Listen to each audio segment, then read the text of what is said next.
Welcome guys. अभी जो video देख रहा था उसका टाइटल है इस्लाम में पोर्क क्यों हराम है, सूअर का गोश्त क्यों हराम है इस्लाम के अंदर।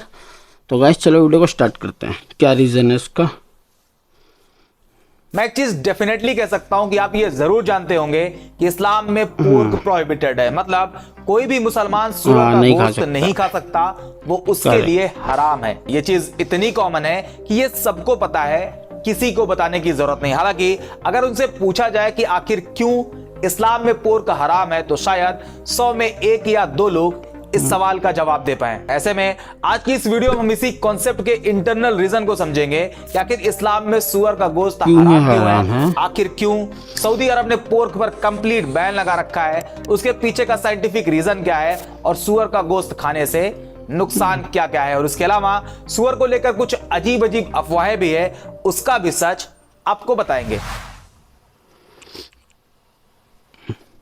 मैं टॉपिक पर आगे बढ़ूं उससे पहले यह क्लियर कर दें कि ये जो कहा जाता है इस्लाम में सूअर का गोश्त हराम है, मुसलमान पोर्क नहीं खा सकते, ये इस्लामिक स्क्रिप्चर्स में लिखा कहां है। क्योंकि कई लोगों का यह भी आर्गुमेंट होता है कि यह सब मौलाना लोगों ने फैलाया हुआ है, इस्लाम में ऐसा कुछ नहीं कहा गया है, और भी बहुत कुछ कहा जाता है। हालांकि आज की इस वीडियो में हम आपको दिखाएंगे भी और बताएंगे भी सच क्या है। कुरान चैप्टर 2 वर्स 173 जिसमें साफ साफ मेंशन है, उसने तो तुम पर यही हराम किया है, मुर्दार यानी मरा हुआ जानवर, खून यानी जो बॉडी से निकलकर बह जाए, सूअर का गोश्त, और जिस पर अल्लाह के सिवा किसी और का नाम लिया गया हो। 4 चीजों को लेकर साफ साफ कहा गया है कि यह हराम है, जिसमें एक है सूअर का गोश्त। सेम यही बात कुरान चैप्टर 5 वर्स 3 में भी मेंशन है, चैप्टर 6 वर्स 145 में भी मेंशन है, चैप्टर 16 वर्स 115 में भी मरा हुआ जानवर, बहा हुआ खून, सूअर का गोश्त, और जिस पर अल्लाह के सिवा किसी और का नाम लिया गया हो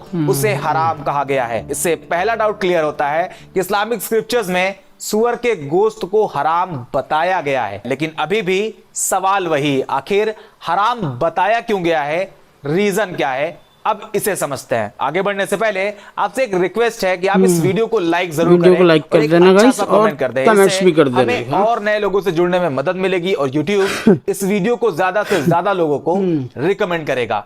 टॉपिक पर वापस आते हैं। बेसिक से शुरू करें तो अगर आप रूरल एरिया से बिलोंग करते हो या आपने कभी देखा हो कि सूअर एक बेहद ही गंदा जानवर है जो गंदे पानी में, कीचड़ में रहता है, और आज भी रूरल एरियाज में लोगों के पास टॉयलेट होने के बावजूद वो घर से बाहर खुले मैदान में जाते हैं, और जिनके घर टॉयलेट है ही नहीं उनकी तो मजबूरी है बाहर जाना। ऐसे में जो सूअर होता है वो उन इंसानों के बॉडी वेस्ट को खा जाता है। अब आप सोचिए, जो सूअर गंदगी में रहता है, इंसानों के मलमूत्र खाता है, गंदगी खाता है, मरे हुए सड़े हुए जानवर का गोश्त खाता है, तो क्या उस सूअर का गोश्त खाने लायक हो सकता है? क्या उसे इंसान को खाना चाहिए?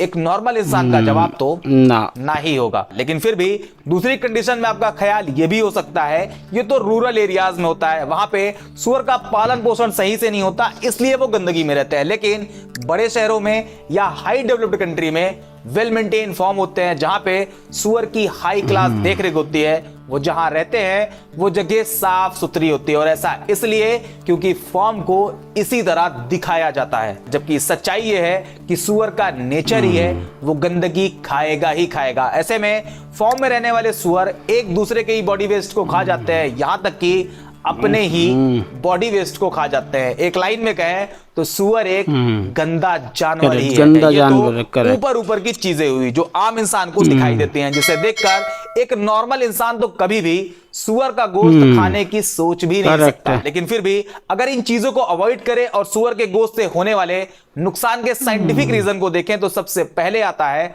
उसका बॉडी स्ट्रक्चर। शायद आपको यह पता होगा कि सूअर को पसीना नहीं आता। अब नहीं आता तो नहीं आता, इसमें क्या, तो इसमें बहुत बड़ी प्रॉब्लम है, क्योंकि बॉडी से पसीना निकलना बेहद जरूरी होता है और इसके कई फायदे होते हैं। जैसे पसीना निकलने की वजह से बॉडी का इंटरनल टेम्परेचर मेंटेन रहता है। अगर बॉडी में किसी वजह से भी एक्सेस एनर्जी प्रोड्यूस होती है, तब भी वो पसीना बनकर बाहर निकल जाती है। और ये जो बॉडी से पसीना बनकर निकलता है वो पानी भी होता है, मॉइस्चराइजर भी होता है, साथ ही साथ कुछ टॉक्सिक सब्सटेंसेस भी होते हैं जो पसीने के साथ बाहर निकल जाते हैं, और इससे skin maintain and body fit रहती है। और ये जो Body पसीना fit निकलता रहती है है। इसमें बेसिकली दो Skin चीजें काम element। करती हैं, एक होता है पोर्स और दूसरा स्वेट ग्लैंड्स। इसमें जो पोर्स होता है वो बॉडी स्किन के सरफेस पर छोटे छोटे खुले हुए छेद होते हैं, और स्वेट ग्लैंड्स स्किन के अंदर होती है जो कि पोर्स से कनेक्टेड होती है, और यही ग्लैंड्स पसीना प्रोड्यूस करती है। सेम चीज अगर आप सुअर के केस में देखेंगे तो सुअर एक ऐसा जानवर है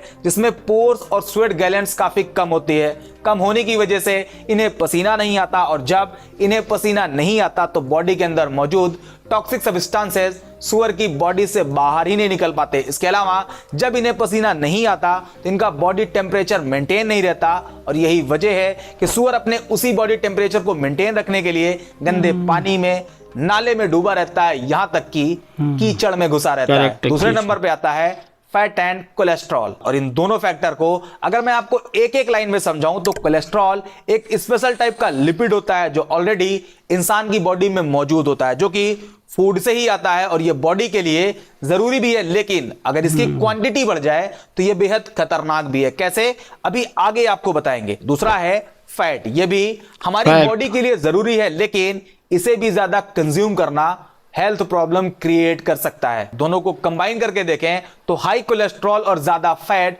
हार्ट डिजीज और हाई ब्लड प्रेशर के लिए एक रीजन बन सकते हैं। मोटापा बढ़ सकता है, डायबिटीज का खतरा भी बढ़ सकता है। अब इसे सुअर के गोश्त के साथ कंपेयर करें तो आमतौर पे सुअर के गोश्त में कोलेस्ट्रॉल और फैट की मात्रा काफी ज्यादा होती है। यह पूरी तरह से चर्बी से भरा होता है, लेयर पे लेयर बनी होती है। इससे एक स्टेप आगे और देखें तो कई स्टडीज बताती हैं कि आज जो कैंसर के इतने ज्यादा केसेस हैं उसका रेड मीट और पोर्क के हाई कंजप्शन से कैंसर के तीसरे नंबर पे आता है पैरासाइट इन्फेक्शन, और ये पैरासाइट इन्फेक्शन का खतरा आपको झकझोर सकता है, क्योंकि पोर्क यानी सुअर का गोश्त कई तरह के पैरासाइट का कैरियर है, जिसमें round worm, hook worm, tape worm और पिन वर्म सबसे ज्यादा नोटेबल है। और इसमें एक आता है टेनिया सोलियम, जो कि एक तरह का टेपवर्म है जो आमतौर पर सुअरों में पाया जाता है। और जब कोई सुअर का गोश्त खाता है तो यह पैरासाइट उस इंसान के बॉडी में इंटर कर सकता है और अंत में जाकर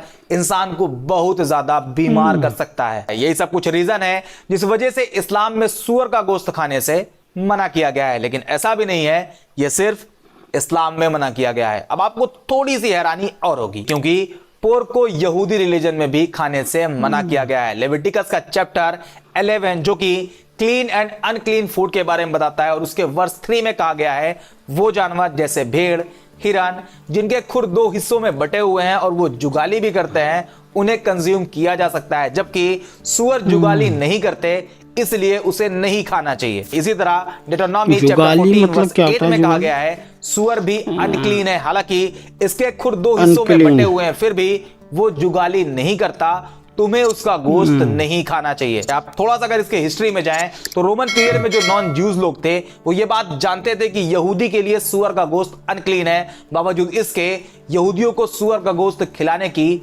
जबरन कोशिश करी जाती थी। मैकाबीज के अकॉर्डिंग सेल्यूसिड सम्राट एंटियोकस फोर्थ ने यहूदी रिलीजन के प्रैक्टिस पर बैन लगाने की अपनी कोशिश में एक काम यह भी किया था कि यहूदियों को सुअर का गोश्त खाने को मजबूर किया गया था, और यही काम अलेक्जेंड्रिया दंगों में भी किया गया था। ये तो यहूदी की बात हुई। अब अगर मॉडर्न क्रिश्चियनिटी में देखें तो यहां पर सुअर के गोश्त पर किसी तरह का कोई बैन नहीं, लेकिन इथियोपियाई ऑर्थोडॉक्स चर्च और इरिट्रियाई ऑर्थोडॉक्स चर्च सुअर का गोश्त कंज्यूम करने की परमिशन नहीं देते। हालांकि क्लीन और अनक्लीन को अगर साइड करें तो पूरी दुनिया में सिर्फ एक दिन में 38 लाख सुअर को काट कर खाया जाता है। ये सिर्फ एक दिन में है, पूरे साल का अंदाजा लगा सकते हो। और ऐसा इसलिए है क्योंकि सुअर के गोश्त को लेकर जो अलग अलग रिलीजन, अलग अलग सोसाइटी में बैन लगाया गया है, उसमें सिर्फ मुसलमान ही है जो इसे ईमानदारी से फॉलो करते हैं। अब ईमानदारी की बात आ ही गई है तो आपको यह भी बता दें कि इस्लाम में शराब भी हराम है। इस वीडियो में मैंने डिटेल में बताया हुआ है कि क्यों हराम है, लेकिन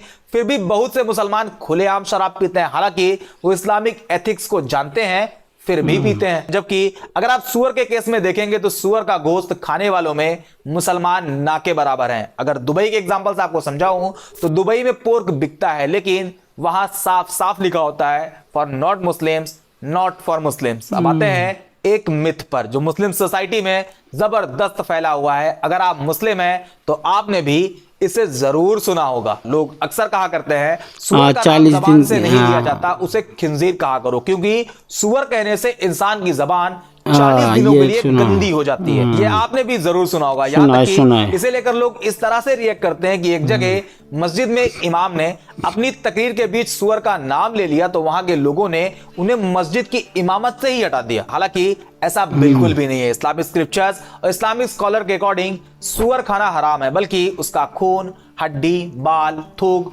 उसकी पूरी बॉडी से निकलने वाली हर चीज गंदी है। ये सब सही है, लेकिन सुअर का नाम लेने से 40 दिन तक जबान गंदी हो जाती है, ये सिर्फ एक मिथ है। सिर्फ क्योंकि एक मिथ है ना? बुरी से बुरी चीज का बुराई के साथ नाम लेना बुरा नहीं, क्योंकि बुरी चीज की बुराई भी बगैर नाम लिए नहीं की जा सकती। एग्जांपल से आपको समझाऊं तो इब्लीस, फिरौन, हमान, अबू लहब, ये नाम बहुत ही गंदा है, लेकिन फिर भी ये कुरान में आया है और मुसलमान इसे पढ़ते भी हैं। सेम ऐसे ही सुअर का नाम लेकर सुअर के शरई हुक्म के बारे में लोगों को बताना बिल्कुल भी बुरा नहीं। फिर वो मस्जिद में लिया जाए, गैर मस्जिद में लिया जाए, तकरीर में लिया जाए, या फिर आम लोगों के बीच होने वाली बातचीत में लिया जाए, क्योंकि कुरान में भी सुअर का नाम कई बार आया है, जिसे अरबी में खिंजीर कहा जाता है और खिंजीर को ही इंडियन सब कॉन्टिनेंट में सुअर कहा जाता है। ऐसे में अगर आप कुरान के उस पार्ट को नमाज में भी पढ़ते हो जिसमें खिंजीर वर्ड आया है तो आपकी नमाज हो जाएगी, और जब नमाज हो जाएगी तो जबान गंदी होने का सवाल ही पैदा नहीं होता। उम्मीद करते हैं वीडियो आपको जरूर पसंद आई होगी और आप ये समझ गए होंगे कि इस्लाम में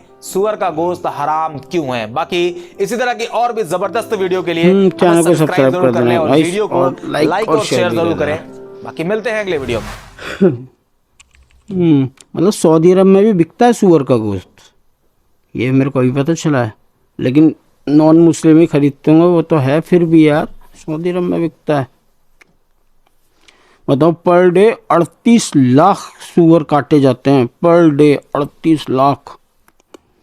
इतने सारे लोग खाते हैं उसको, छी गंद, एकदम बकवास, देखते उसको अजीब लगता है, बहुत ज़्यादा गंदा होता है। 38 लाख पर डे का सुअर का बोल रहे हैं, और ये इसका नाम लेने तक 40 दिन तक वो हराम हो जाती है। पता नहीं, ये बोलते तो हैं, लेकिन ये मेरे को अभी पता चला है कि ऐसा कुछ नहीं है, मिथ है, सिर्फ ये झूठ है। वरना तो ये तो मैंने भी सुना था कि उसका सुअर का नाम भी ले लो ना, अब 40 दिन तक वो हो गए, गलत है, रोटी हराम, पता नहीं क्या बोलते हैं, मतलब नहीं बोलना चाहिए ये वो, ऐसा कुछ भी नहीं है। हाँ, ये मेरे को अभी पता चला था, कुछ नहीं होता ऐसा। तो गाइस, यही था आज का वीडियो।